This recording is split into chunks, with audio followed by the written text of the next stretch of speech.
Welcome to capture my work. இன்னைக்கு நம்ம எப்படி சூப்பரான ஐஸ்கிரீம் பண்றதுன்னு பார்க்கலாம். அதுவும் 2 டைப் ஆஃப் ஐஸ்கிரீம் பண்றதுன்னு பார்க்கலாம். ஒன்னு பிஸ்தா, இன்னொன்னு சாக்லேட்.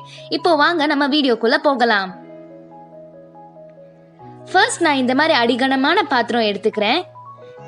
இதுல நான் நல்லா கெட்டியான மில்கை ஊத்திக்கிறேன். ஒரு 1.5 லிட்டர் பால் எடுத்துக்கோங்க. ஃபுல் க்ரீம்டு மில்கா இருக்கணும். அப்படின்னா தான் நம்மளுக்கு ஐஸ்கிரீம் நல்லா டேஸ்டா க்ரீமியா வரும்.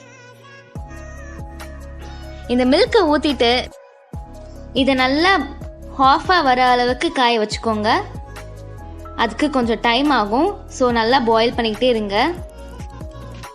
அப்பப்போ மில்கை நல்லா கிண்டி விட்டுக்கணும். அப்பனா தான் நம்மளுக்கு அடி பிடிக்காம வரும். இப்போ கொஞ்சம் நம்ம மில்க் வந்து பாயில் ஆயிருக்கு. இந்த நேரத்தில் நான் சுகர் ஆட் பண்ணிக்கிறேன். 225 கிராம்ஸ் ஆஃப் சுகர் ஆட் பண்ணுறேன். 1.5 லிட்டர் பால் சேர்த்ததுக்கு. இப்போ பால் நல்லா கொதிக்குது. கொஞ்சம் க்ரீமியாக வர ஆரம்பிக்குது, திக்கா.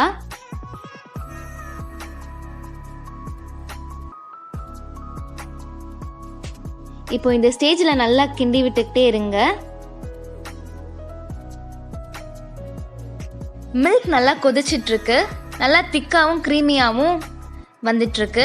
இந்த ஸ்டேஜில் நம்ம ஒரு கிண்ணத்தில் கொஞ்சோண்டு பால் எடுத்துட்டு அந்த பாலில் 2 டேபிள் ஸ்பூன் ஆஃப் கார்ன்ஃப்ளவர் சேர்த்து நல்லா மிக்ஸ் பண்ணிக்கலாம். இது எதுக்குன்னா, நம்ம பால் கொதிச்சிட்டு இருக்கிறதுல இதை கலக்கி நம்ம ஆட் பண்ணால் இன்னும் கொஞ்சம் பால் கொஞ்சம் திக்காகும். ஸோ அதுக்காண்டி தான் இந்த ப்ராசஸ் நம்ம பண்ணுறோம். நம்ம கலக்கி வச்சுட்டு நம்ம கொதிச்சிட்டு இருக்க பாலில் இதை அப்படியே நம்ம ஊற்றணும். ஊற்றிட்டு நல்லா கொதிக்க வச்சுட்டே இருக்கணும். நல்லா க்ரீமியாக திக்காக வர வரைக்கும்.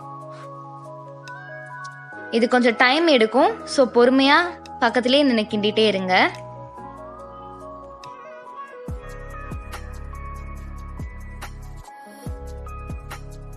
ஓகே, இப்போ நம்ம பாயில் பண்ண மில்க் நல்லா சூப்பராக க்ரீமியாக திக்கான கன்சிஸ்டன்சிக்கு வந்துருச்சு. இந்த பாருங்க, இந்த கன்சிஸ்டன்சியில் இருக்கணும் மில்க். ஸோ இந்த ஸ்டேஜில் நம்ம ஸ்டவ்வை ஆஃப் பண்ணிடலாம். ஸ்டவ் ஆஃப் பண்ணிவிட்டு இதை கொஞ்சம் நேரம் ஆற விட்டுருங்க. கூல் பண்ணால் இன்னும் கொஞ்சம் கெட்டியாகும். ஸோ இது நம்ம 2 ஐஸ்கிரீம் பண்ண போகிறதுனால அந்த மில்கை ஹாஃபாக நம்ம பிரிச்சுக்கிறோம். அதில் உள்ள ஒரு ஹாஃபை மிக்சியில் போட்டுக்கோங்க. இப்போ நம்ம சாக்லேட் ஐஸ்கிரீம் பண்ண போகிறோம்.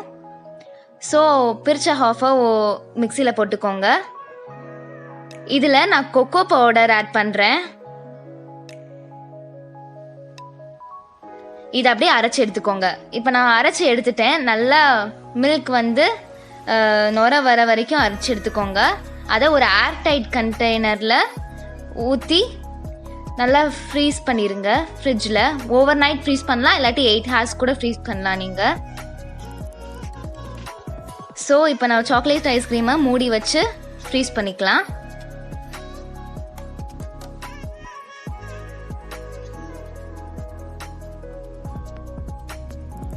ஓகே, நம்ம இப்போ அடுத்து எப்படி பிஸ்தா ஐஸ்கிரீம் பண்ணுறதுன்னு பார்க்கலாம். நம்ம ஏற்கனவே ஹாஃபாக மிச்சம் வச்ச பாலில் நீங்கள் பாதாம், கேஷ்யூ, பிஸ்தா இது எல்லாமே நீங்கள் போட்டுக்கலாம். உங்களுக்கு என்னென்ன ட்ரை நட்ஸ் வேணுமோ போட்டுட்டு இதை நல்லா மிக்ஸ் பண்ணிக்கோங்க. ஸோ நான் இப்போ பிஸ்தா ஐஸ்கிரீம் பண்ண போகிறதுனால நான் green colour food liquid colour add பண்ணியிருக்கேன் இதில். ஸோ உங்களுக்கு கலர் சூப்பராக க்ரீன் கலராக நல்லா கிடைக்கும். ஆட் பண்ணி நல்லா மிக்ஸ் பண்ணிக்கோங்க. இதில் நான் லைட்டாக பச்சை கற்பூரம் அதை சேர்த்துக்கிறேன். இது ஆப்ஷனல் தான், வேணும்னா நீங்கள் சேர்த்துக்கலாம். இதை சேர்த்துட்டு நீங்கள் நல்லா அரைச்சிக்கோங்க. இதை அதே மாதிரி சாக்லேட் ஐஸ்கிரீம் பண்ண மாதிரியே மிக்சியில் இதை ட்ரான்ஸ்ஃபர் பண்ணி நல்லா அரைச்சி எடுத்துக்கோங்க.